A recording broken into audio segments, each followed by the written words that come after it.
Hello everyone, welcome to SGI online class 8 English medium पाठ 5 भगत सिंह का पत्र पिता के नाम। बच्चों, आज मैं आपको हिंदी साहित्य में पाठ 5 भगत सिंह का पत्र पिता के नाम नामक कविता को पढ़ाने जा रही हूँ। इस कविता के रचयिता कौशल कुमार जी हैं। बच्चों, सबसे पहले इस कविता का सामान्य परिचय समझ लीजिए। इसके बाद मैं इस कविता का ससर वाचन करते हुए कठिन शब्दों का निवारण करते हुए व्याख्या को समझाऊंगी। तो पेज नंबर आपका है 38। ओपन कर लीजिए। सामान्य परिचय देखिए। हमारे देश में स्वतंत्रता प्राप्ति के लिए सन 1857 से 1947 तक संग्राम चला। इसमें बहुत से देशवासी एवं सैनिक शहीद हुए। इन्हीं में सरदार भगत सिंह जी भी थे। उन्होंने अंग्रेजों के समक्ष कभी भी सिर नहीं झुकाया। आइए इस कविता द्वारा उनके गर्व और स्वाभिमान को समझें। तो कविता प्रारंभ करने जा रही हूँ बच्चों, ध्यानपूर्वक समझिएगा। पूज्य पिताजी के चरणों में मेरा अभिनंदन वंदन, कैसे हावी हुआ आप पर पुत्र मोह का यह बंधन। तो प्रस्तुत पद्यांश में लेखक क्या कह रहे हैं? कवि कहता है कि पूज्य पिताजी के चरणों में। इसमें बताया गया है कि जो भगत सिंह जी हैं वह अपने पिता को पत्र लिखते हुए कहते हैं कि पिताजी, आपके चरणों में मेरा सादर प्रणाम स्वीकार हो, अभिनंदन है, वंदन है, मैं आपको शीश झुकाता हूँ। कैसे हावी हुआ आप पर पुत्र मोह का बंधन। भगत सिंह जी अपने पिताजी से प्रश्न करते हुए कहते हैं कि हे पिताजी, आपके अंदर पुत्र मोह का जो बंधन होता है वह आप पर हावी कैसे हो गया। मुझे बचाने हेतु अदालत में क्यों अर्जी दे आए। कहते हैं कि पिता, आप मुझे बचाने के लिए अदालत में अर्जी का अर्थ होता है अनुरोध पत्र। इसमें शब्द आया बच्चों अर्जी का अर्थ क्या होता है? अनुरोध पत्र। कहते हैं कि आप अदालत में मुझे बचाने के लिए अर्जी क्यों लगाया है, मतलब आपने वहां पर जो है अनुरोध पत्र क्यों दिया। देशभक्त परिवार कड़ी में मेरा नाम न जुड़ पाए, क्षमा करो हे पिता, मुझे करना है निजी बचाव नहीं। क्या कह रहे हैं भगत सिंह जी कि देश परिवार कड़ी में, जो हमारा देश है उसमें जो हमारे स्वतंत्रता सेनानी हैं उसमें कहते हैं कि वह एक परिवार है। जैसे हमारी एक फैमिली होती है, इसी प्रकार से जो स्वतंत्रता सेनानी होते हैं वह पूरे देश को, मतलब पूरा अपना जो भारतवर्ष है उसे क्या कहते हैं? ये मेरा परिवार है। तो कहते हैं देशभक्त परिवार कड़ी में जो देश के भक्त हैं उनमें मेरा नाम कहीं जुड़ ना पाए। क्षमा करो हे पिता, मुझे, हे पिताजी आप मुझे माफ कर दीजिए, क्योंकि मैं अब करना है निजी बचाव नहीं। वह क्या कहते हैं? मुझे उस परिवार में जुड़ना है देशभक्त के, मुझे अपना निजी बचाव नहीं करना है। हम सब साथी एक राह के, कहीं तनिक अलगाव नहीं, एक नीति सिद्धांत योजना, एक हमारा लक्ष्य पुनीत। क्या कह रहे हैं कि हम सब साथी एक राह के। भगत सिंह जी अपने पिताजी से कहते हैं कि पिताजी, हम सभी स्वतंत्रता मार्ग पर चलने वाले, अर्थात एक मार्ग पर चलने वाले साथी हैं, मित्र हैं, कहीं तनिक अलगाव नहीं। हम लोगों के जो राह है उनमें बिल्कुल भी अलगाव मीन्स अलग रास्ताएं हमारी नहीं है, कोई अंतर नहीं है। एक नीति सिद्धांत योजना, हमारा एक ही नीति है और एक ही सिद्धांत और योजनाएं हैं। एक हमारा लक्ष्य पुनीत, और कहते हैं हमारा, यहाँ पुनीत शब्द का है अर्थ बच्चों पवित्र। पुनीत शब्द आया है, इसका अर्थ होता है पवित्र। तो क्या कहते हैं कि एक हमारा लक्ष्य पुनीत, हमारा जो लक्ष्य है वह कैसा है, पवित्र है, और हमारा एक ही लक्ष्य है, वह क्या है लक्ष्य, स्वतंत्रता प्राप्ति का। हमें कांति ज्वाला धधकानी देकर बलिदान अभीत। यहाँ पर अभीत शब्द आया है। अभीत का अर्थ होता है बच्चों निडर। इस कविता का ये शब्द है अभीत, इसका अर्थ क्या हुआ, निडर।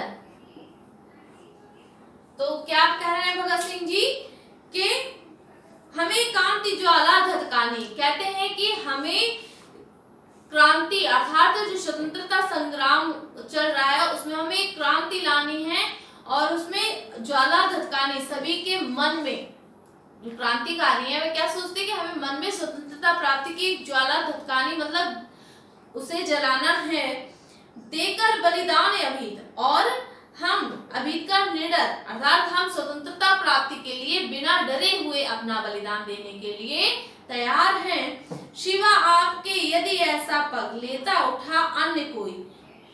भगत सिंह जी अपने पिताजी से क्या कहते हैं कि हे पिताजी, अगर आपने जो ये शिवा आपके यदि ऐसा पग, अगर और कोई ऐसा मतलब पग माने क्या होता है, पैर उठा लेता अन्य कोई दूसरा अगर ऐसा कोई पैर उठाता, कभी ना करता क्षमा उसे, मैं उसे कभी भी माफ नहीं करता।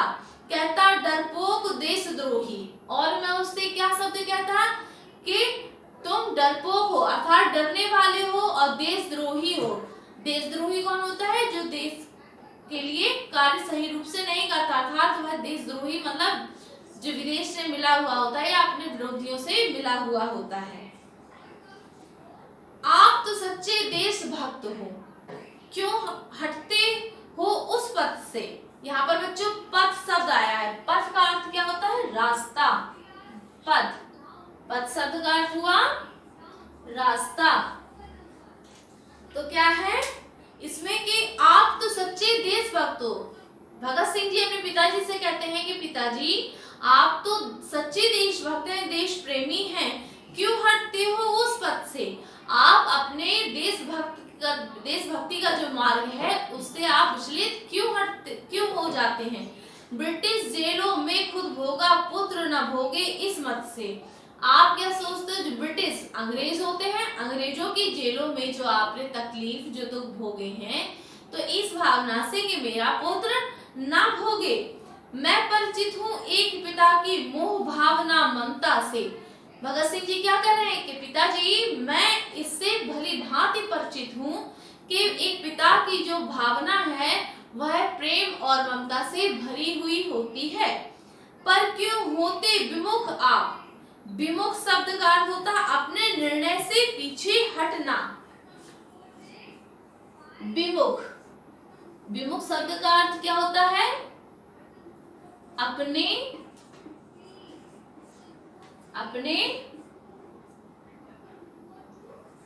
निर्णय से पीछे हटना।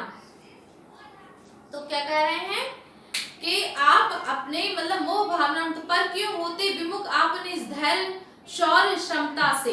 वह कहते हैं कि आप अपने जो आपका जो ये निर्णय है उससे आप पीछे ना हटिए, निज धैर्य शौर्य सक्षमता से, मतलब अपना जो निजी मतलब स्वार्थ से है उसमें पुत्र मोह के कारण बोल रहे हैं कि जो क्षमता है उससे आप पीछे ना हटिए। धन्य पुत्र जो एक पिता की मुक्ति का कारण बन जाए। भगत सिंह जी अपने पिता को समझाते हुए पत्र में क्या लिख रहे हैं कि पिताजी कि वह बेटा धन्य होता है जो अपने पिता की मुक्ति का कारण बन जाता है। कितना वह भाग्यशाली जो कोटि कोटि को मुक्ति दिलाए। भगत सिंह जी कहते हैं कि पिताजी वह पुत्र बहुत भाग्यशाली होता है कि जो अपने कोट कोट मतलब पूरे परिवार को मुक्ति दिलाए, अर्थात पूरे समाज में वह अपना एक गौरवान्वित करे। देकर पत्र अदालत में क्यों दिखलाते हो दुर्बलता। वह अपने पिताजी को समझा रहे हैं कि पिताजी आप अदालत में मेरी रिहाई का जो आपने पत्र दिया है उससे आप अपनी कमजोरी क्यों दिखला रहे हैं, अर्थात आप पत्र ना दीजिए। कोटि कोटि भारत पुत्रों का बंधन तुम्हें नहीं खलता। कहते हैं कि जो भारत के पुत्र हैं उनको कोटि कोटि प्रणाम करते हैं, क्योंकि उनका जो बंधन है अर्थात जिसमें वह बंधे हुए हैं वह उन्हें अखरता नहीं है। अर्पित मैं कर चुका ये जीवन भारत की आजादी को। भगत सिंह जी क्या कह रहे हैं कि पिताजी मैं भारत को आजाद कराने के लिए अपना जो जीवन है उनको समर्पित कर चुका हूँ। इंकलाब के पथ पर चलकर पाऊं इस शहजादे को, माँ बहने भाई किंचित ना करे प्रदर्शित कमजोरी को। क्या कह रहे हैं कि इंकलाब के पथ पर अर्थात सच्चाई के मार्ग पर, आजादी के मार्ग पर हम आगे चल करके इस शहजादी को जो आजादी है उसको मैं पा जाऊं और अपनी माँ बहनों और भाइयों को कंचित ना करे प्रदर्शित कमजोरी को, और जितने भी मेरे माँ भाई बहने हैं वह अपनी कमजोरी को कभी भी प्रदर्शित ना करे। यह महान उद्देश्य नहीं है कोई डाका या चोरी। वह कहते हैं कि ये जो उद्देश्य हम लोगों ने बनाया है देश को आजादी करने के लिए, अपना जीवन न्यौछावर करने के लिए, उससे हमें कभी भी डरना नहीं है। अर्थात कभी भी कोई डाका या चोरी नहीं है जिससे हम क्या करें, भयभीत हो या संकोच करें। हमारा तो ये उद्देश्य स्वतंत्रता संग्राम का है, इसलिए हमें डरना नहीं चाहिए। हमें विदित है प्राणदंड। यहाँ पर विदित शब्द आया है बच्चों, तो विदित शब्द का अर्थ क्या होता है, ज्ञात होना। विदित का क्या है, ज्ञात होना। ठीक है, तो इसमें क्या बताया है कि हमें विदित है प्राणदंड। वह कहते हैं मुझे यह ज्ञात है कि हमको प्राण दंड मिलेगा अर्थात मृत्यु दंड मिलेगा। अपनी अनिवार्य नियति होगी। अपनी अनिवार्य नियति, नियति का अर्थ होता है भाग्य। नियति का अर्थ क्या होता है, भाग्य। कहते हैं कि अपनी अनिवार्य नियति होगी पर आजादी के पथ में यह निश्चय बड़ी प्रगति होगी। वह कहते हैं कि जो प्राण दंड मिलेगा वह मेरे भाग्य में है, पर आजादी के पथ पर चलकर यह मेरा निश्चित प्रगति होगी, बहुत बड़ी प्रगति होगी। मैं अपने मृत्यु दंड का दिन पावन बलिदान पर्व होगा। वह क्या कहते हैं, भगत सिंह जी कह रहे हैं कि पिताजी जिस दिन मुझे मृत्यु दंड दिया जाएगा और वह पावन, पावन का अर्थ होता है बच्चों पवित्र। पावन का अर्थ क्या होता है, पावन का अर्थ होता है पवित्र। ठीक है, तो क्या कह रहे हैं कि पावन बलिदान पर्व होगा कि जब उनको मृत्यु दंड दिया जाएगा तो वह उनके बलिदान का, देश के लिए बलिदान का पर्व माने होता है त्योहार। पर्व का अर्थ बच्चों क्या होता है, त्योहार। ठीक है, तो यहाँ पर क्या है कि पावन पर्व होगा, वह त्योहार होगा। इसके बाद अपने घर में क्या, भारत के घर घर में हर्ष गर्व होगा। कहते हैं कि जब मेरा बलिदान होगा इससे सिर्फ हमारे ही घर में ही खुशियां नहीं होंगी, परंतु पूरे जो भारतवर्ष है उसमें पूरे में हर घर में हर्ष माने खुशी, गर्व, और वहां पर सभी लोगों के चेहरे पर खुशी और गर्व का माहौल होगा कि मैंने अपने देश के लिए अपने प्राण न्यौछावर किए। तो बच्चों इस कविता के माध्यम से कौशल कुमार जी ने भगत सिंह के जो पत्र था उन्होंने बताया कि अपने पिता को उन्होंने अपने मन के भावों को किस प्रकार से व्यक्त किया है। अर्थात उन्होंने अपने देश के प्रति अपना जीवन, अपना सर्व कुछ निछावर करने की जो बात कही है, जो उनके अंदर भावनाएं हैं उनका सम्मान करते हुए हमारे जो भारत के भारतीय सेनानी हैं उनके लिए हमको गौरव होना चाहिए कि ऐसे लोग हमारे देश की रक्षा करते हैं। तो बच्चों आज के लिए इतना ही। Thank you, have a nice day.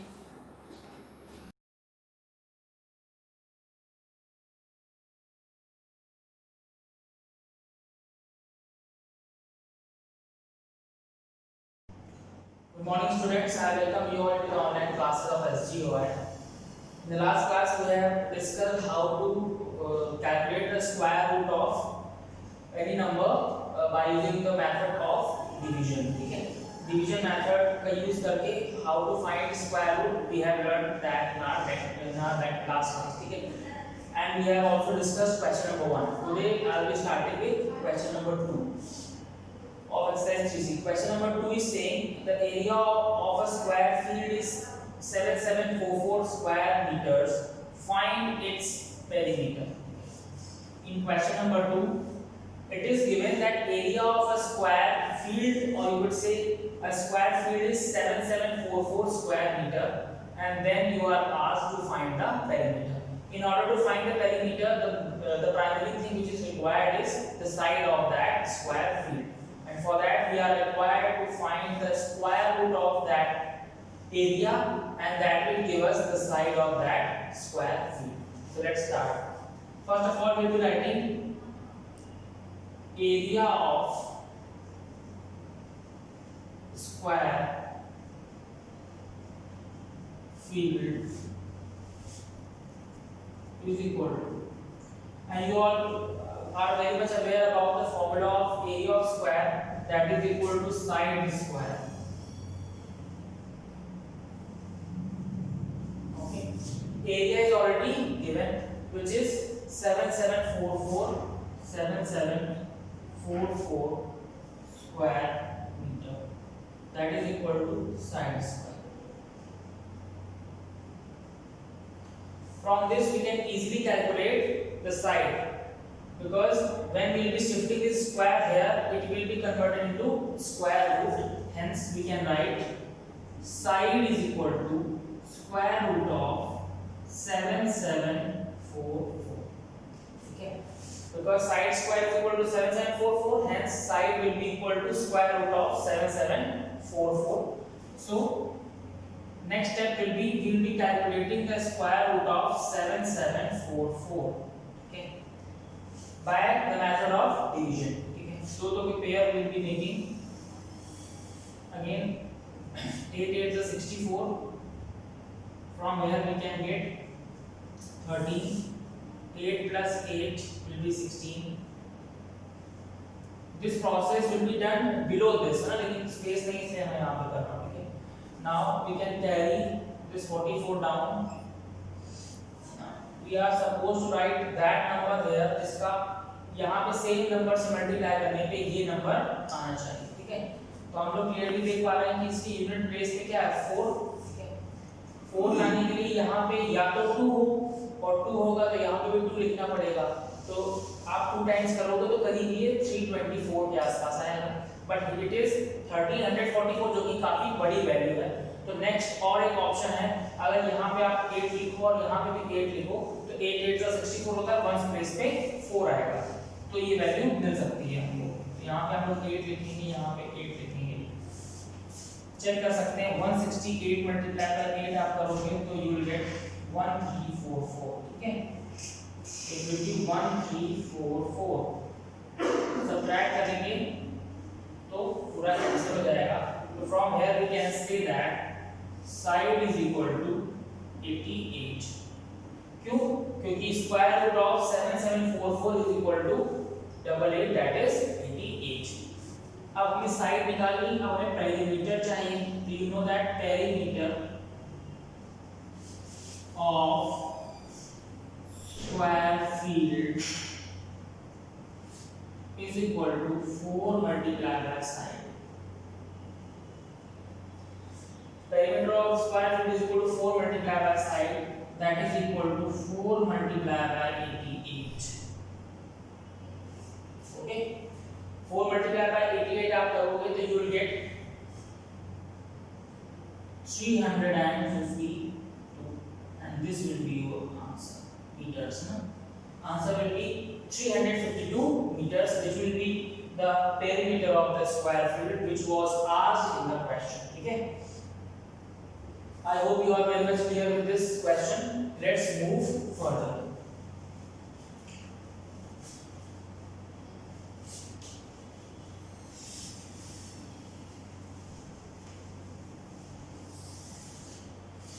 In question number 3, it is saying find the least number which must be subtracted from 1104 to obtain a perfect ठीक है। बोला जा रहा है कि 1104 में से क्या सब्ट्रैक्ट कर दिया जाए कि जो नंबर बचे वो एक परफेक्ट स्क्वायर नंबर हो, ठीक है, और उस नंबर का स्क्वायर रूट भी आपको फाइंड करना है। ओके, तो लेट्स सी क्वेश्चन नंबर 3। तो सबसे पहले आपका काम क्या होगा, उस नंबर का जो गिवन है उसका स्क्वायर रूट फाइंड करेंगे। स्क्वायर रूट फाइंड करने के लिए विल बी राइटिंग 1104, दो के पेयर बनाएंगे। यू नो कि यहाँ पे 11 है तो 3 3 9 आया है, यहाँ पे 3 3 9 सब्ट्रैक्ट करेंगे तो यू गेट 2, जो यहाँ पे जिससे करते हैं उसी को वापस से ऐड करते हैं, यू गेट 6, पेयर ऊपर नीचे उतारेंगे तो यू गेट 204, ठीक है। अब यहाँ पे जो वैल्यू लिखेंगे वही यहाँ पे लिखना पड़ेगा, लेकिन वैसे वैल्यू लिखेंगे कि इस पूरी वैल्यू को मल्टीप्लाई अगर यहाँ पे लिखी वैल्यू से करें तो वैल्यू 204 से ज़्यादा ना हो।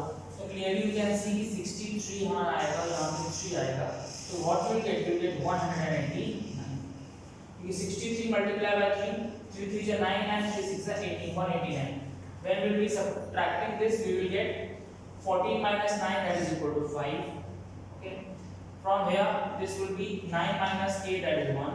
यहाँ पे 0. So remainder would be 15. From here, we can easily understand that as we are going through the process of taking the square root of this number 1104, there is coming a remainder of 15, which is stopping or which is not allowing 1104 to become perfect square. इसका मतलब जो ये reminder बच रहा है यहाँ पे वही इस नंबर को परफेक्ट स्क्वायर बनने से क्या कर रहा है, रोक रहा है। तो हम क्या करते हैं, अगर इस नंबर से इस रिमाइंडर को हम लोग सब्ट्रैक्ट कर देंगे तो जो नंबर निकल के आएगा वही परफेक्ट स्क्वायर होगा।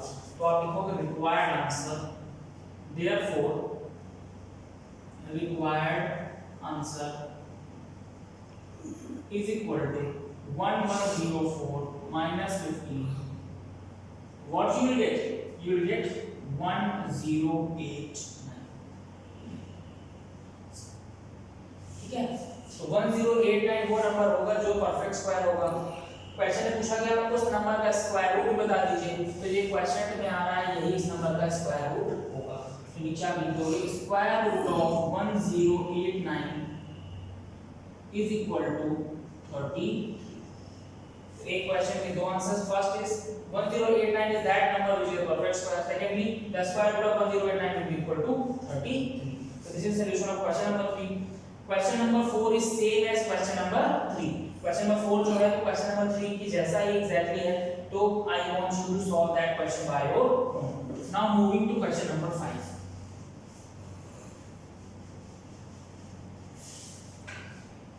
In question number 5, it is being said, find the least number which must be added to 6203 to obtain a perfect square and find the square root of that number. अब in this question you are being asked that you have to find that number जो given number पे add करने से जो number है वो एक perfect square हो जाए।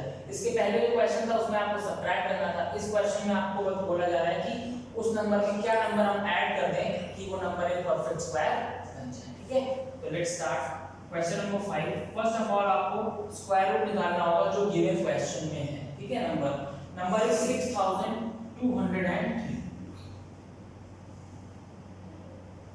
यू ऑलरेडी नो दैट दो के पेयर बनाते हैं। इट इज 62, 8 8 64 हो जाएगा, ज्यादा हो जाएगा 7 7 49 लिखेंगे आप, you will get 7 7 49। After subtracting you will get 13 from here. 7 plus 7 will be 14. ये पेयर नीचे आएगा तो you will get 03 और यहाँ पे ये हो जाएगा 1303, that is 1303। अब यहाँ पे आपको नंबर लिखो जिससे कि ये 1303 से ज़्यादा ना हो, तो approximately it will be about 7 times, है ना, और you could say 8 times। तो 148 into 8 करके आप देखो, चेक कर सकते हो, आपको क्लियरली समझ में 8 8 is 64, carry 6, 8 for the 32, 32 plus 6, 38 carry 3, and 8 1 the 8 plus 3, 11, that is 1184। ठीक है, तो आप यहाँ पे लिखोगे 1184। कितने टाइम्स में है, 8 टाइम्स, यहाँ पे 8 लिखोगे आप। जब आप सब्ट्रैक्ट करोगे इसको तो you'll get 13 में से 4 सब्ट्रैक्ट करोगे you'll get 9। यहाँ पे कितना बचा, क्योंकि कैरी लिया बगल से 9 बचेगा, 9 में से 8 सब्ट्रैक्ट करेंगे यू गेट 1, और यहाँ पे ऑलरेडी 2 हो चुका है, 2 में से 1 सब्ट्रैक्ट करेंगे तो 1 बचेगा, मतलब 119 रिमाइंडर बच रहा है। जब भी आप स्क्वायर रूट निकालो और नीचे रिमाइंडर बच जाए, इसका मतलब है कि अभी जो नंबर जिसका स्क्वायर रूट निकालना है वो एक परफेक्ट स्क्वायर नंबर नहीं है, ठीक है। तो हमें पता चल गया कि 119 जो है वो इस नंबर को परफेक्ट स्क्वायर बनने से क्या कर रहा है, रोक रहा है। लेकिन हम अगर 119 में सब्ट्रैक्ट करते हैं तो नंबर जो निकल के आएगा वो 78 का स्क्वायर हो जाएगा। लेकिन हमें क्वेश्चन में बोला गया है कि हमें इस क्वेश्चन में सब्ट्रैक्ट नहीं करना है, हमें क्या करना है, ऐड करना है। और ऐड करना है तो हमें ये इतना तो क्लियर ही है कि ये जो नंबर है वो नंबर 78 के स्क्वायर से ज्यादा है। दैट इज क्लियर ना। एक क्वेश्चन में 78 आ रहा है, इसका मतलब रिमाइंडर, पहले बात तो क्वेश्चन में 78 है और रिमाइंडर में भी कुछ ना कुछ बच रहा है, इसका मतलब है कि ये जो नंबर यहाँ पे गिवन है वो 78 के स्क्वायर से ज्यादा है। और एक और चीज हम बोल सकते हैं, क्योंकि यहाँ पे 119 बच रहा है जो कि डिवाइजर से छोटा है, इसका मतलब है कि ये नंबर 78 के स्क्वायर से ज्यादा है और 79 के स्क्वायर से कम है। इसका मतलब हमें अगर यहाँ पे परफेक्ट स्क्वायर बनाना है तो वो किसका बन सकता है, वो 79 का स्क्वायर ही हो सकता है। तो आप यहाँ पे क्लियरली देख पा रहे हैं ये जो नंबर है 6203, ये जो है वो 78 के स्क्वायर से क्या है, बड़ा है और 79 के स्क्वायर से क्या है, छोटा है, ठीक है। इसका मतलब अगर इस नंबर को परफेक्ट स्क्वायर बनाना है तो हमें उसको 79 के स्क्वायर के बराबर पहुंचाना पड़ेगा, और 79 के स्क्वायर के बराबर पहुंचाना पड़ेगा तो हमको 79 का स्क्वायर यहाँ पे निकालना पड़ेगा, ठीक है। 79 का स्क्वायर आपको निकालना है तो यू गेट 9 9 से 81, 8 7 9 से 63 and 8 71, multiply 7 9 से 63, 3 carry 6, 7 7 49 and 5 6 55, ऐड करेंगे you get 1, 3 plus 1 4, 7 plus 5 12 carry 1, you get 6 6241। इसका मतलब इस नंबर को कहां पहुंचाना पड़ेगा, 6241 तक पहुंचाना पड़ेगा। अगर इसको 6241 तक पहुंचाना है तो इसमें कितना ऐड करना पड़ेगा, वो करने के लिए आप नीचे लिखोगे इसमें से इसको सब्ट्रैक्ट करके, तो your required answer will be, required answer is equal to 6241 minus 6203। तो आप सब्ट्रैक्ट करोगे तो यू गेट 38, ठीक है। इसका मतलब है कि इस नंबर में आप 38 ऐड कर दोगे तो जो नंबर निकल के आएगा वो निकल के आएगा 6241, जो कि एक परफेक्ट स्क्वायर होगा। और इसका स्क्वायर रूट होगा, वो उसका स्क्वायर रूट क्या होगा, 79 होगा। तो नीचे हो जाएगा root square root of 6241 is equal to 79। So required answer will be 38. When 38 will be added to this number will become a perfect square and square of number 79. So this is solution for question number 5. Similarly, you can solve question number 6 as well. Now moving to question number 7.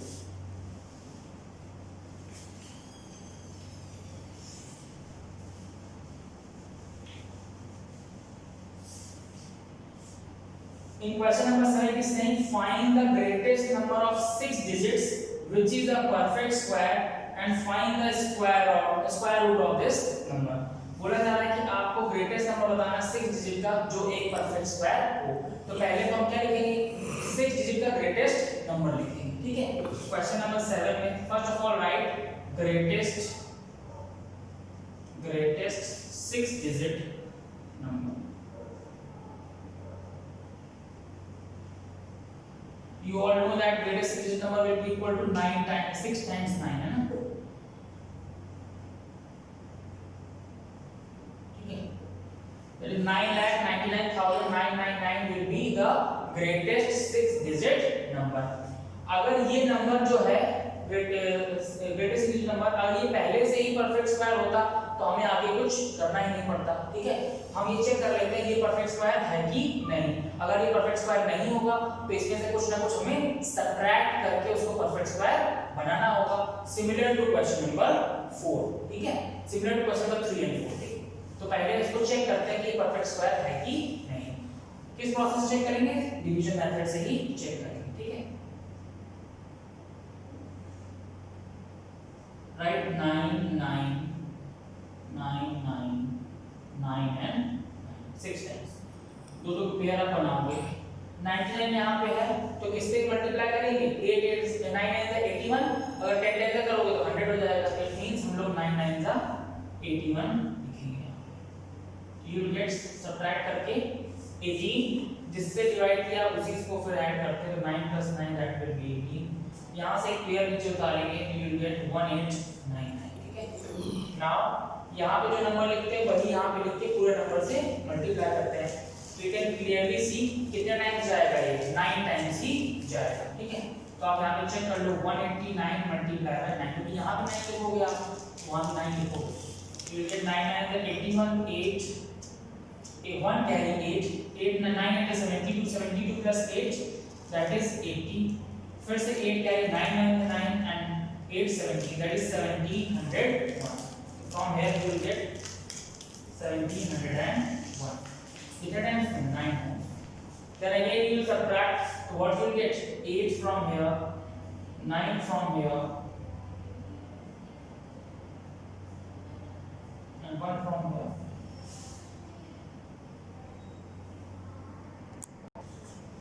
now we will be carrying 2 9 again here। ठीक है, तो ये number बन गया 19899। अब 9 से multiply किया था तो फिर से 9 ऐड करेंगे यहाँ पे तो क्या मिलेगा 99819198। ठीक है, यू राइट 198 हियर। ठीक है, अब हमें क्या करना है यहाँ पे एक नंबर लिखना है और उसी नंबर को यहाँ लिख के मल्टीप्लाई करके इसके पास पहुंचना है। ठीक है, तो ये क्या है 19899। ठीक है, तो इट्स क्लियरली दिख रहा है कि फिर से 9 टाइम्स के अप्रोक्सीमेटली जाएगा। अगर ये 9 टाइम्स जाएगा तो हम लोग 9 से फिर से मल्टीप्लाई करेंगे यहाँ पे।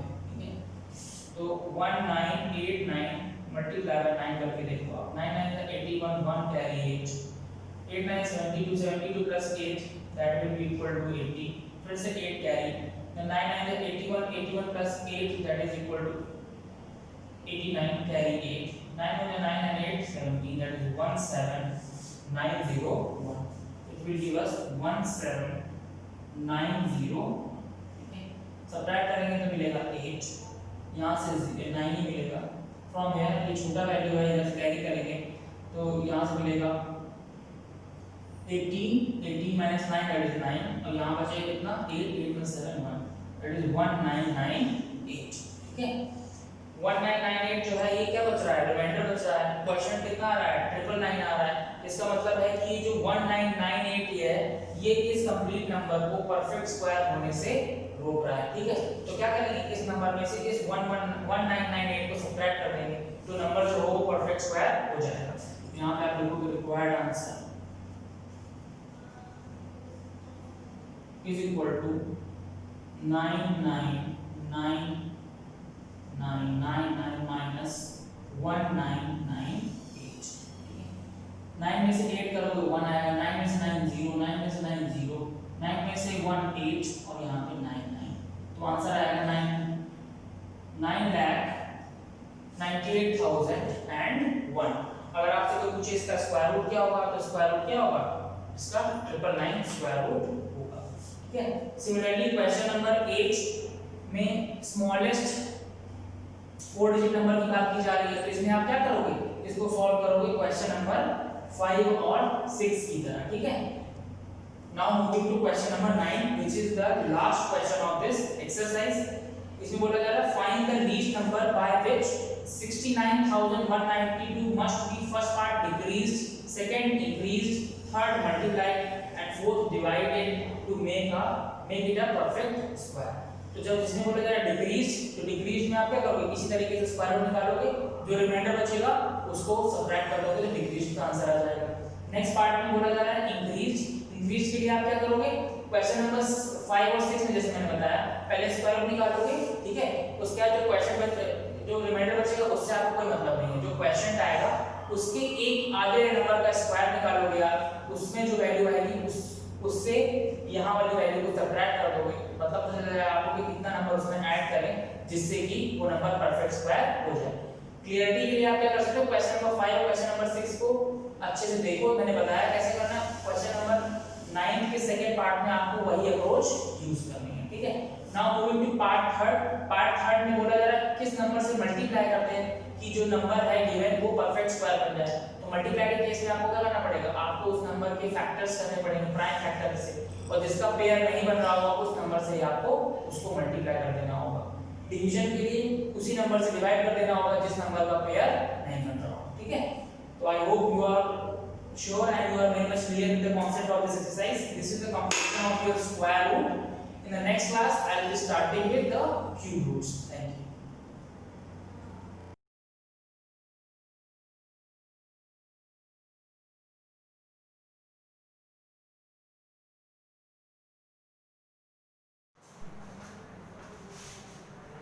A very good morning, students. In my previous lecture, I have explained you geography third chapter migration for class 8, and now today I will continue the same chapter. Before starting the chapter, I am giving you some revision of my previous lecture. So, in my previous lecture, I have explained you some advantages and disadvantages of migration in a home country. And now today, I am going to teach brain drain. So let us discuss what is brain drain. Brain drain यानी brain का drain हो जाना, बह जाना. Brain drain refers to the departure of educated or professional people from the country, economic sector or field for another, usually for better pay or living conditions. तो जो brain drain क्या होता है, रिफर करता है डिपार्चर ऑफ एजुकेटेड और professional people, मतलब देश के एजुकेटेड और प्रोफेशनल लोगों का दूसरी जगह चले जाना, इकोनॉमिक सेक्टर में या किसी भी फील्ड में फॉर बेटर पे, मतलब बेटर पे के लिए या लिविंग कंडीशंस के लिए या बेटर लिविंग कंडीशंस के लिए. तो in this case, in this brain drain, the country loses its most educated and talented workers to other country through migration. तो इस परिस्थिति में क्या होता है, जो देश होता है हमारा, तो देश को बहुत ज़्यादा नुकसान होता है. किस चीज़ का नुकसान होता है, उनके जितने भी एजुकेटेड और टैलेंटेड वर्कर्स होते हैं वो माइग्रेशन के थ्रू दूसरी जगह चले जाते हैं. तो it totally loss of the country. So is it clear what is brain drain? Brain drain refers to the departure of educated or professional people from the country, economic sector or field for another, usually for better pay or living conditions. The trend of brain drain is considered a problem because in this, मतलब जो brain drain का trend है इस समय क्या हो गया, एक बहुत ही बड़ी प्रॉब्लम बन गया है. Because in this the most highly skilled and competent individuals leave the country. क्योंकि इस प्रक्रिया में क्या होता है कि मोस्टली जो एजुकेटेड लोग हैं, हाईली एजुकेटेड इंडिविजुअल हैं, वो क्या करते हैं, अपने देश को छोड़ देते हैं. And these people contribute their expertise to the economy of the other countries.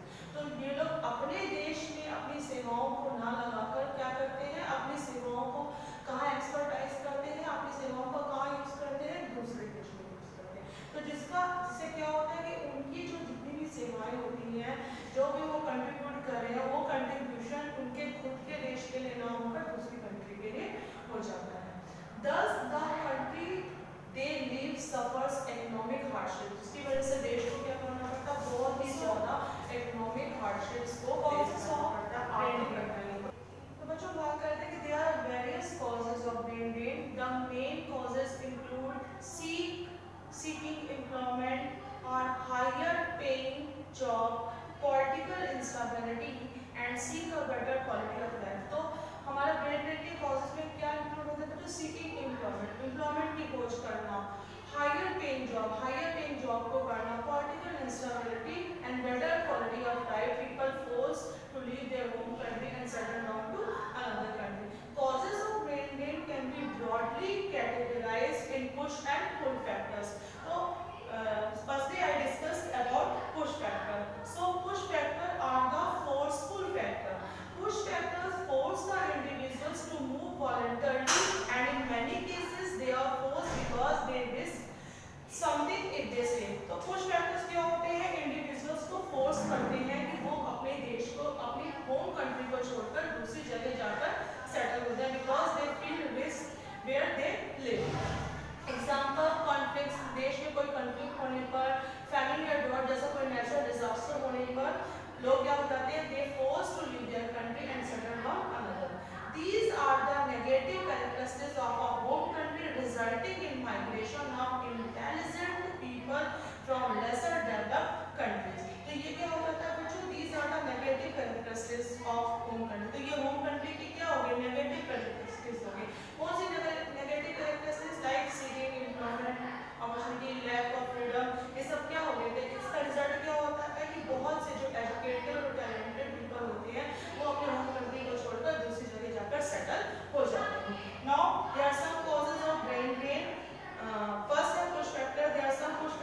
absence of research facilities. अगर जिस जगह होम कंट्री में लोग रह रहे हैं वहाँ पर फैसिलिटीज नहीं है, प्रॉपर फैसिलिटीज नहीं है, तो then people are forced to leave their home country and settle down to another country.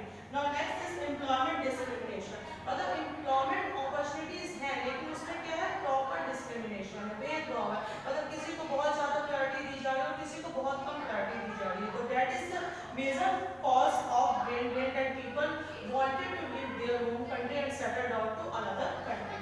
Now next is economic underdevelopment. The economic underdevelopment is also a cause for brain drain. Lack of freedom.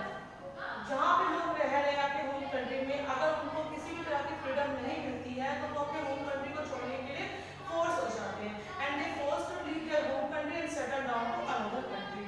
Now next is poor working conditions. अगर लोग अपने जिस जगह पर रह रहे हैं वहाँ की working condition they are not well for their livelihood, then they are forced to leave their home country and settle down to another country.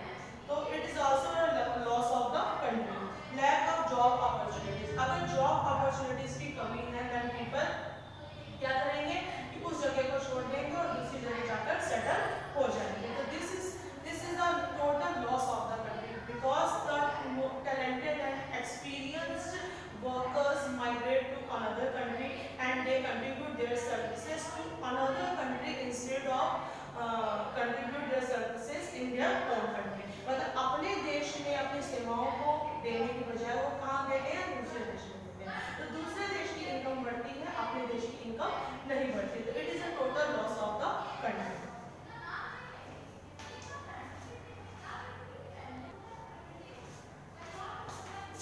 तो बच्चों हम बात करने जा रहे हैं नेक्स्ट फैक्टर के बारे में, डिस्क्रिमिनेटिंग कल्चर. तो कल्चर भी क्या होता है, डिस्क्रिमिनेटिंग मतलब कल्चर में भी, संस्कृति में भी भेदभाव होता है. जो जिस जगह जो लोग रह रहे हैं वहाँ का कल्चर दूसरा होगा लेकिन दूसरी जगह डेस्टिनेशन कंट्री का कल्चर दूसरा होगा. तो डिस्क्रिमिनेटिंग कल्चर, कल्चर्स की वजह से भी लोग क्या करते हैं कि अपनी जगह को छोड़कर दूसरी जगह रहने के लिए फोर्स हो जाते हैं. Now next is political intolerance. तो पॉलिटिकल इंटॉलरेंस मतलब कि राजनीति में भी क्या कहते हैं, इंटॉलरेंस होने पर, बहुत ज़्यादा टॉर्चर होने पर भी लोग क्या करते हैं, अपनी होम कंट्री को छोड़कर डेस्टिनेशन कंट्री की ओर माइग्रेट हो जाते हैं. So these are the push factors of brain drain, like absence of research facilities, employment discrimination, economic underdevelopment, lack of freedom, poor working conditions, lack of job opportunities, discriminating cultures, political intolerance. अब हम बात करते हैं pull factors. Pull factors are those factors in the destination country. तो pull factor क्या होते हैं बच्चों, वो फैक्टर्स होते हैं डेस्टिनेशन कंट्री के जहाँ उनको जाना है, that attract the individual or group to leave their home. जो कि इंडिविजुअल को या ग्रुप को अट्रैक्ट करते हैं कि वो अपने होम कंट्री को छोड़ने के लिए फोर्स हो जाए. तो pull factors are those factors in the destination country that attract the individual or group to leave their home. These are the positive characteristics of a developed country. तो ये develop country की क्या होती हैं, positive characteristics होती हैं, जबकि push factors क्या होते हैं, डेवलप कंट्री के नेगेटिव कैरेक्टरिस्टिक्स होती हैं. तो these are the positive characteristics of the developed country from which the migrants would like to benefit. जिसका कि migrants को क्या होता है, लाभ मिलता है.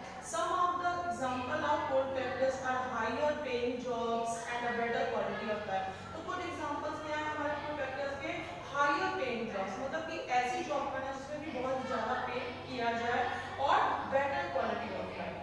So there are some pull factors: superior economic outlook, prestige of foreign training, stable political environment, modernized educational system for superior training, intellectual freedom, rich cultures, better economic opportunities, or more jobs. So I discuss one by one. So that's all for today. I will continue this chapter in my next video.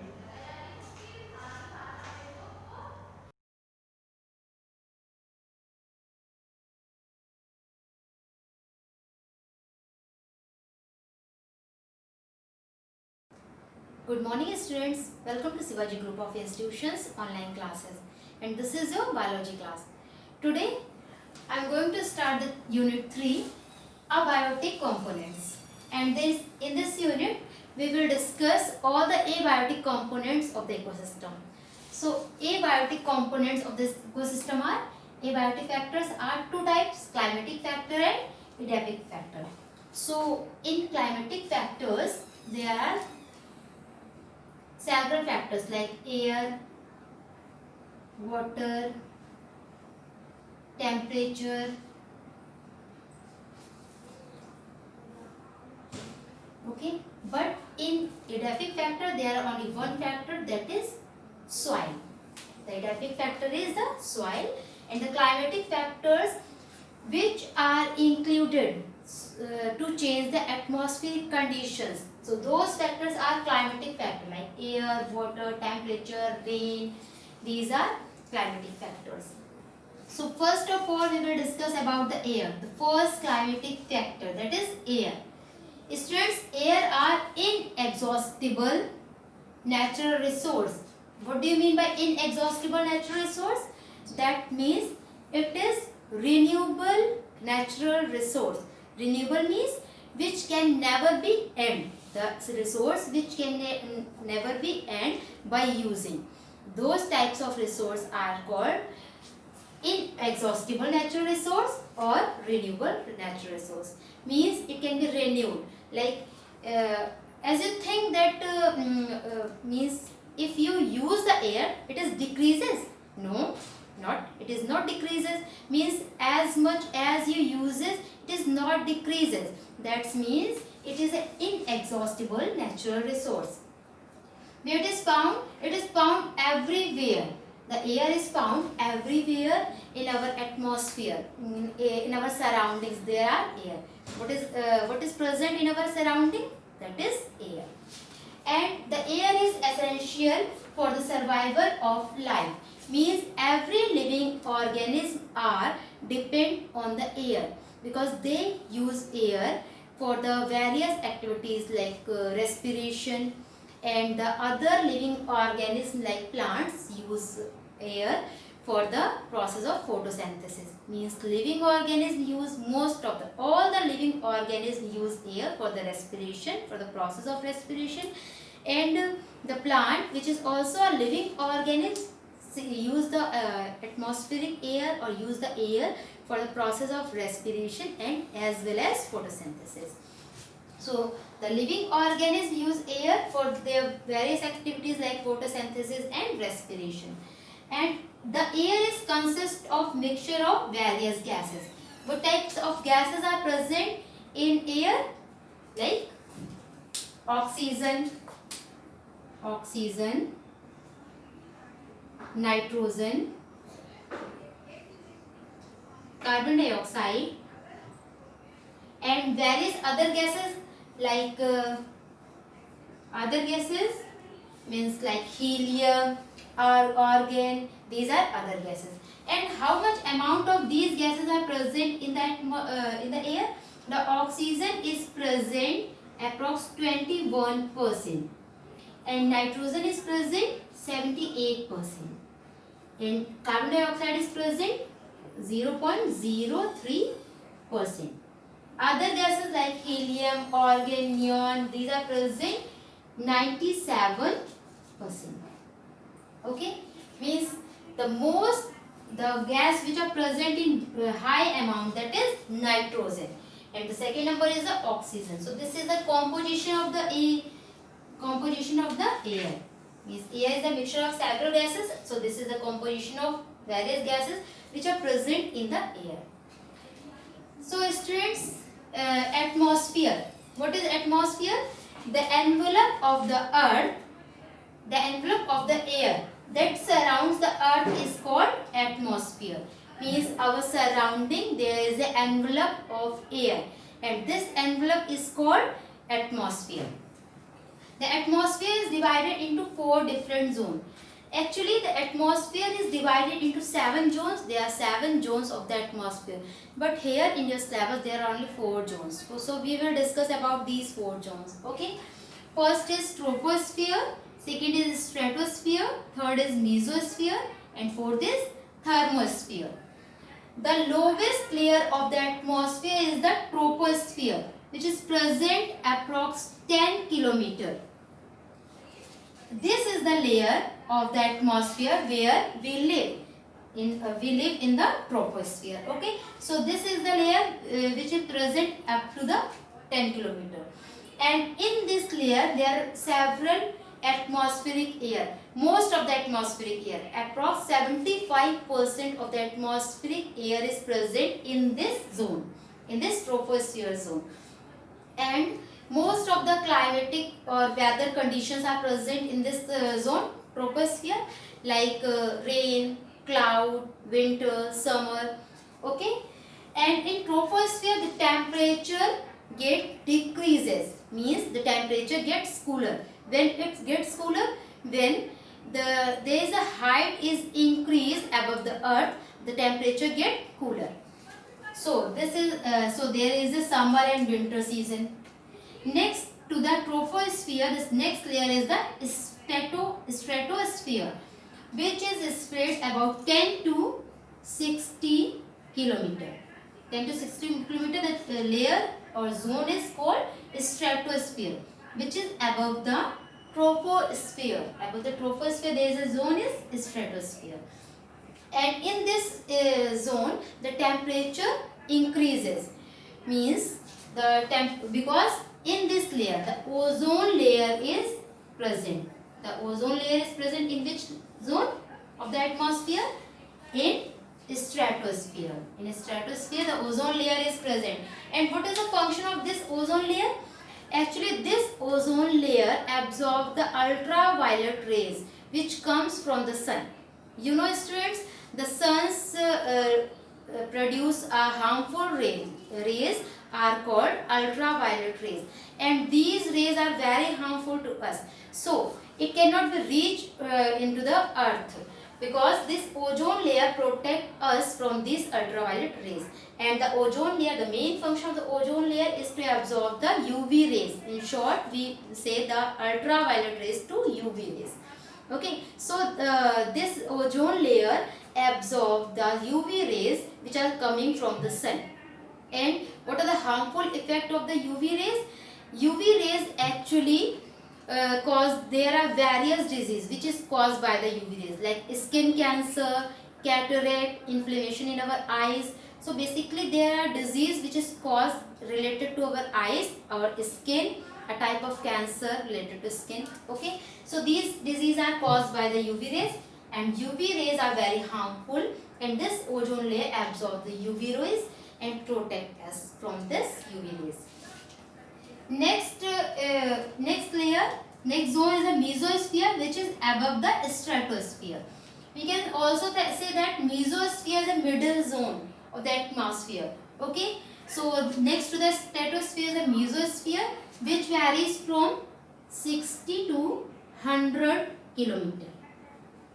60 to 100 kilometer, the zone is the mesosphere, in which the temperature decreases. Okay, in this zone the temperature also decreases. Next to the mesosphere there is a zone is thermosphere, which varies from 100 kilometer, above the 100 kilometer. 100 kilometer के ऊपर क्या है? Troposphere. In this troposphere the temperature increases because there are radio waves and which are coming. Means this thermosphere actually reduce, means actually doesn't absorb. It reflect the radioactive rays into the space. Okay, so it protect us from the radioactive rays which is come from the space. It return back to this radioactive rays into the space. So this is the function of all the atmospheric zone.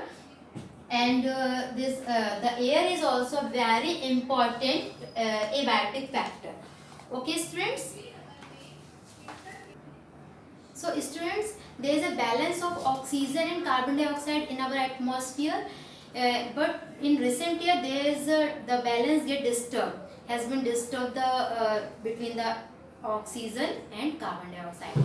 So this increase the global warming in our atmosphere. The increase in temperature. Global warming. What is global warming? The increase in temperature in our atmosphere causes the global warming. Means there is an increase in the amount of carbon dioxide in our atmosphere. This causes the global warming. Actually, what is global warming? There is a disturbance of oxygen and carbon dioxide in the atmosphere is called the global warming. How the amount of carbon dioxide increase in our atmosphere? Because there are the burning of fuel also causes the increase the amount of carbon dioxide. There are lots of factories, the industrialization is increases in this time, and everybody have the vehicles. So the burning of fuels in the factories, also increase the amount of carbon dioxide. So this is the causes of global warming. One more word is ozone depletion. Ozone depletion. So what is ozone depletion?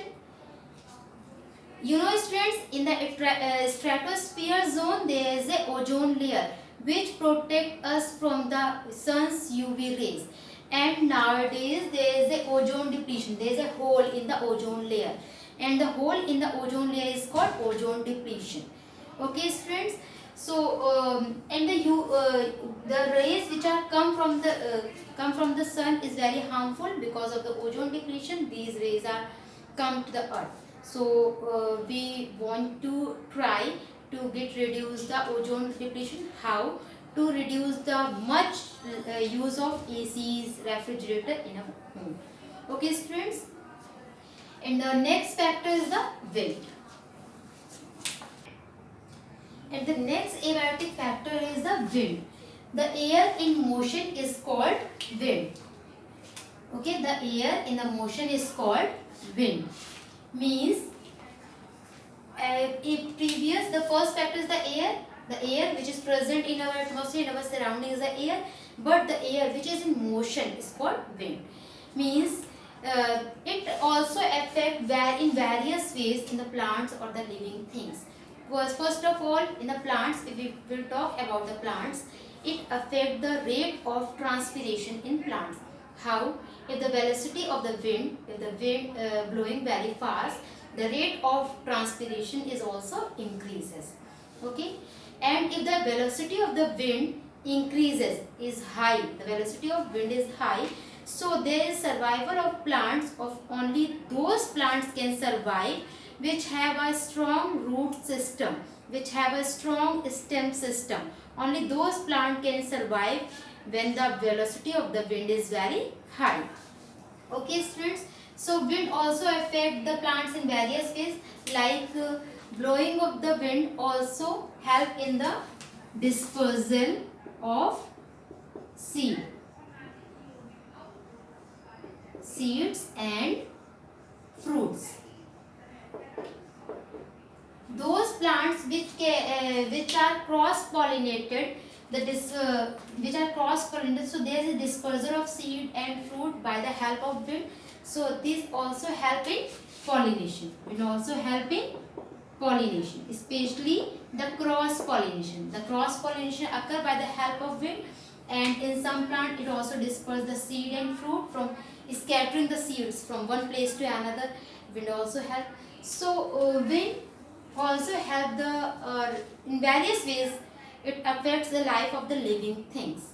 Okay, students, I think this is sufficient for today. We will discuss the next factor in our next class. Thank you, students. Have a nice day.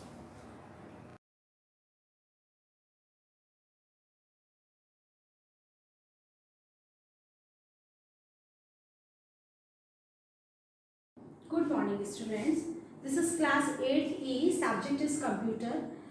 Today we discuss chapter number 3, function and charts in MS Excel. In previous lectures we discussed what is the function, and in the last lecture we discussed what is the chart. Chart is a pictorial representation of the data. It is a pictorial representation of data range in Excel sheet. That means कि आप Excel में जो भी data range select करते हैं उसको pictorial form में represent कर सकते हैं। तो वो जो पिक्टोरियल फॉर्म में जो आपका स्ट्रक्चर आ रहा है, that is called the chart. In this board, white board, you see this is the chart. It is called, this is the pictorial representation of chart. Student, you see there are different types of headings: score, y-axis, x-axis. This is the components of the chart. So today we discuss components of the chart. What is the how many types of components in your chart? There are so many types of components in your chart. First is the title chart.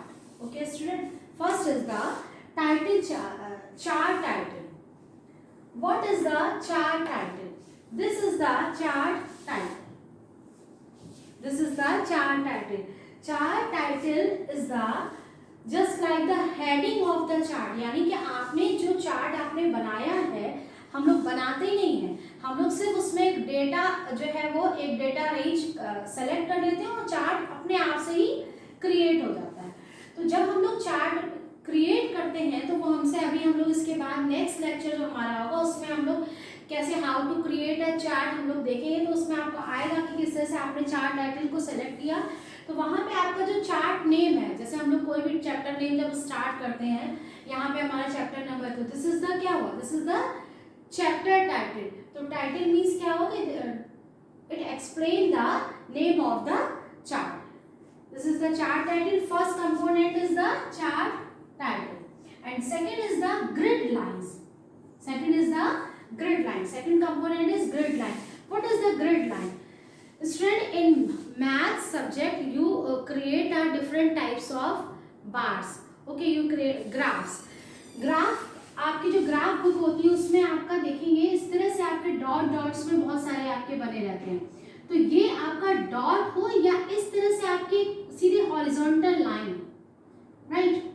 ये हम लोग generally क्या होता है जब हम लोग कभी भी ग्राफ में आपका हम लोग यहाँ पे ब्लॉक्स बने रहते हैं, छोटे छोटे से ब्लॉक्स होते हैं, आपने देखा होगा बहुत छोटे छोटे से ब्लॉक्स होते हैं इस तरह से। उनमें जब हम लोग यहाँ पे ये आपका एक्सेल आपने इस तरह से एक्स और वाई एक्सिस लिया, तो ये जो स्केल जो डिफाइन करते हैं ना, इसी 0 है, फिर यहाँ पे हमने ये नेम ले लिया 0 है, ये 10 है, 20, 30, 40, ये जो स्केल है, तो इनको डिफाइन करने के लिए हमको ये ग्रिड लाइंस का यूज करना पड़ता है, ठीक। तो यहाँ पे क्या होता है कि these grid lines on a chart that are added to improve readability, यानी कि आपको ये इजीली वे से रीड हो जाता है कि यहाँ पे ये 50, तो ये जो पूरी लाइन है ये 50 के लिए है, ये पूरी लाइन 40 के लिए है। तो ये क्या हुआ, मतलब इजी, मतलब रीडिंग करने के लिए, इजी टू रीडेबिलिटी मीन्स हुआ कि आपको रीडिंग करने में या इसको समझने में आपको ये इजी रहता है, ठीक। Next is the Y X axis. हम लोग जब कोई भी चार्ट बनाते हैं, आपने ग्राफ में जब आप लोग अपनी ग्राफ बुक में कब कोई ग्राफ बनाते हो तो ग्राफ में दो चीजें इंपॉर्टेंट होती है। देयर आर 2 एक्सिस, इसमें 2 एक्सिस होते हैं। First is the X axis and second is the Y axis. तो आपका जो ये एक्स एक्सिस होता है, ये जो आपकी हॉरिजॉन्टल लाइन है, this is the horizontal line. आप इस तरह से जो ये लाइन कर रहे हो, इस स्लीपिंग लाइन होती है और ये आपकी स्टैंडिंग लाइन होती है। तो जो sleeping line is called horizontal bar, this is the horizontal bar. It is also called the category axis. ये नेम आप लर्न करके जरूर रखिएगा, आपको पता होना चाहिए, ये शॉर्ट क्वेश्चन में बहुत पूछा जाता है कि x axis is also called the category axis. Generally suppose अगर मान लीजिए हमको कोई चार्ट बनाना है, एक हमारी क्लास में अगर 20 स्टूडेंट्स हैं, यहाँ पे मैंने 4 स्टूडेंट्स का दिया, तो 4 स्टूडेंट्स के मार्क्स में किसके ज़्यादा आए, किसके कम आए हैं। या जैसे आप लोग जब मैच में देखते हो, जब आपका क्रिकेट होता है तो क्रिकेट बोर्ड में जैसे मान लीजिए आपने सपोज हमारे इंडिया के प्लेयर्स हैं, उस समय अगर वही खेल रहे हैं तो सचिन है आपका, राहुल द्रविड़ है, धोनी है, इस तरह से आपके मान लीजिए ABC करके नाम है, तो इनका स्कोर 4 होगा तो इनका स्कोर अलग अलग होगा ना, जब ये लोग खेल रहे हैं तो वो स्कोर के अकॉर्डिंगली जो ये जो बार है ये एक्सीड कर रहा है। तो यहाँ पे आपका ये जो एक्स एक्सिस होता है, ये जनरली हम लोग क्या करते हैं, जैसे अभी हमारा जो चार्ट है ये स्टूडेंट के लिए है, ठीक। तो यहाँ पे हमने ABCD हमने स्टूडेंट्स के नाम लिखे। तो एक्स एक्सिस क्या हो गया, ये आपका एक्स एक्सिस में कैटेगरी एक्सिस होता है कि आप कौन सी कैटेगरी को किसका मतलब category in the sense suppose हमारे 4 स्टूडेंट हैं तो हमें उनकी वैल्यू किस तरह से एक्सीड कर रही है या बढ़ रही है या कम हो रही है हमें वो शो करना है। तो कैटेगरीज को हम लोग यहाँ पर शो करेंगे, ठीक है। नेक्स्ट अब आपका आता है वाई एक्सिस। मैंने अभी बताया कि आपके किसी भी चार्ट में 2 एक्सिस तो जरूर होंगे। ये आपका जो हॉरिजॉन्टल लाइन है these are called the Y axis. ये आपका एक्स एक्सिस था, this is called the Y axis. Y axis को हम लोग वैल्यू एक्सिस भी कहते हैं। ये जो हॉरिजॉन्टल बार, ये आपका जो वर्टिकल बार है, this is a vertical bar. Vertical bar of को हम लोग क्या कर सकते हैं वाई एक्सिस, और इसको हम लोग वैल्यू एक्सिस।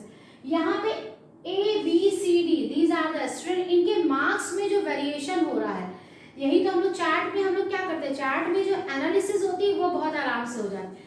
आप एक बार में, जैसे अभी आपने कोई चीज़ लिखी हुई है, कोई स्टूडेंट आपके 4 या 5 है, उनके मार्क्स हमको बार बार देख के एनालिसिस नंबर्स में क्लियर नहीं होता, लेकिन जब हमने चार्ट देख लिया तो हमें पता है जिसका बार सबसे ऊंचा है डी स्टूडेंट है और उसका जो हाईएस्ट मार्क, ये एक बार में समझ में आ गया ना।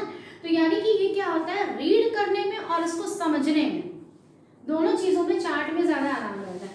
तो ये आपका हो गया वाई एक्सिस। वाई एक्सिस को हम लोग वैल्यू एक्सिस भी कहते हैं, it is also called the value axis. X axis को we are also called the category axis, ठीक। Next is the legend.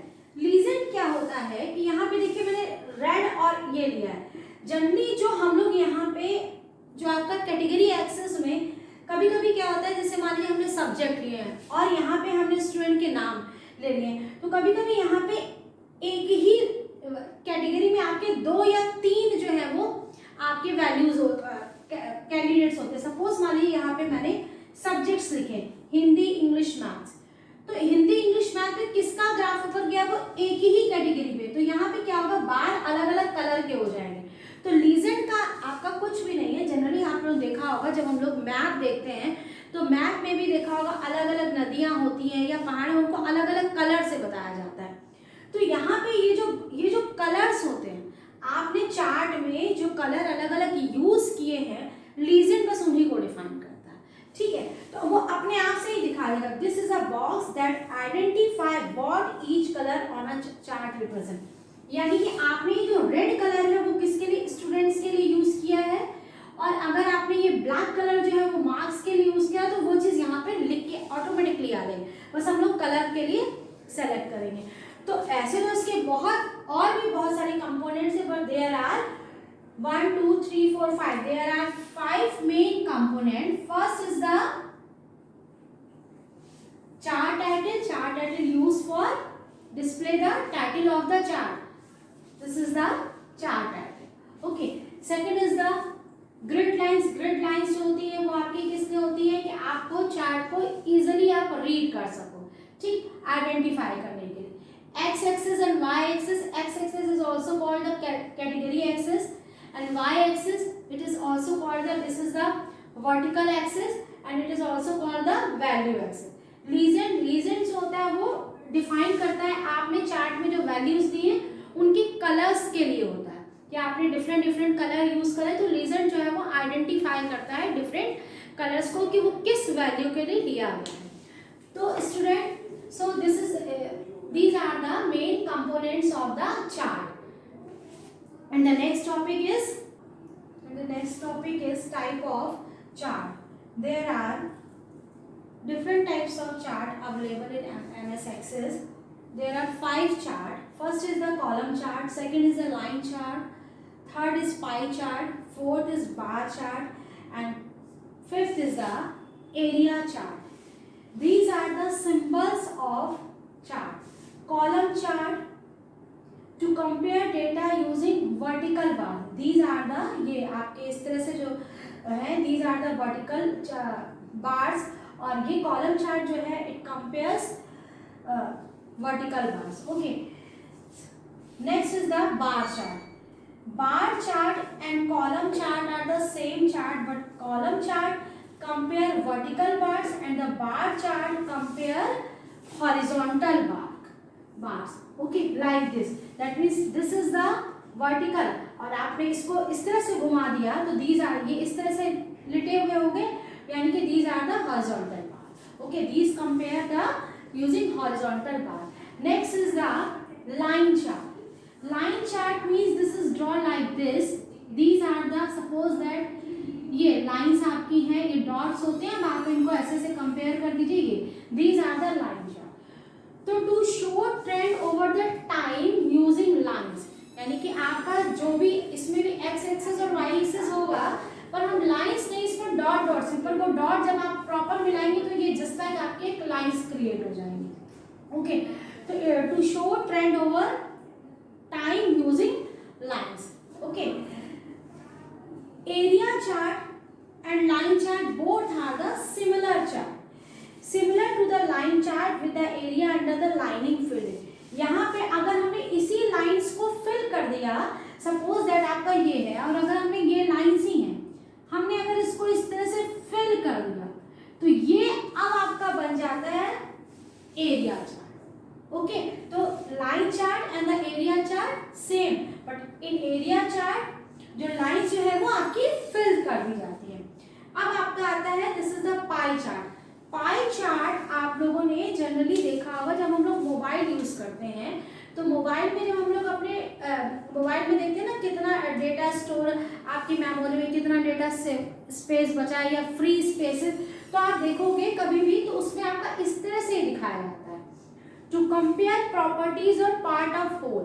तो आपका क्या हो गया एक तरह से, सपोज जैसे मान लीजिए कि वो, और फिर बगल में जैसे हम लोगों ने भी चार्ट में लीजेंड बनाए थे, तो यहाँ पे क्या है, ग्रीन पोर्शन हो सकता है आपका किसी और के लिए हो, रेड पोर्शन अलग हो, और ये तो ये हो वो अपने आप ही मेंशन करेगा कि ये वाला पोर्शन जो ब्लैक दिखा रहा है ये फ्री पोर्शन होगा. रेड पोर्शन हो सकता है कि आपका जो है जो आपके सॉफ्टवेयर उनके लिए होगा, और ग्रीन पोर्शन ये कि कितना आपने डेटा यूज किया. तो पूरी होल मेमोरी को ये क्या करता है, पार्ट में ये आपका दिखा देता है. यहाँ पे जैसे प्रॉपर्टीज लिखा हुआ है तो यहाँ पे पूरे पार्ट को क्या, पूरी मेमोरी को ये डिवाइड कर देता है पार्ट में. इतना आपका सॉफ्टवेयर के लिए हो गया ये वाला इसके, और बगल में लीजेंड भी, लीजेंड माने जो आपने कलर्स यूज करे तो वो कलर्स क्या आइडेंटिफाई करें वो यहाँ पे लिखा हुआ. तो अगर किसी ने ना लिखा हो कि मेमोरी में कौन सा हमारा चार्ट यूज हो रहा है तो देख लेना आपका ये सर्किल वाला, ये जो सर्किल में बना होता है this is called the pie chart. तो इस तरह से बच्चों आपके टाइप ऑफ चार्ट जो है वो एक्सेल में there are 5 types of chart use. First is the column chart, second is the line chart, pie chart, bar chart and the area chart. Okay, column and bar chart are the similar. Column chart use vertical bars and bar chart uses the horizontal chart. Okay, line chart uses the line and bar. In area chart uses the line but lines जो है वो filled होती हैं. And pie chart जो है वो compare properties और part of the whole, यानी कि compare करता है कि कितना part आपका use हुआ, कितना अभी unused है, वो उसको compare करके बता देता है. So student, I think this is sufficient for today. Thank you and have a nice day.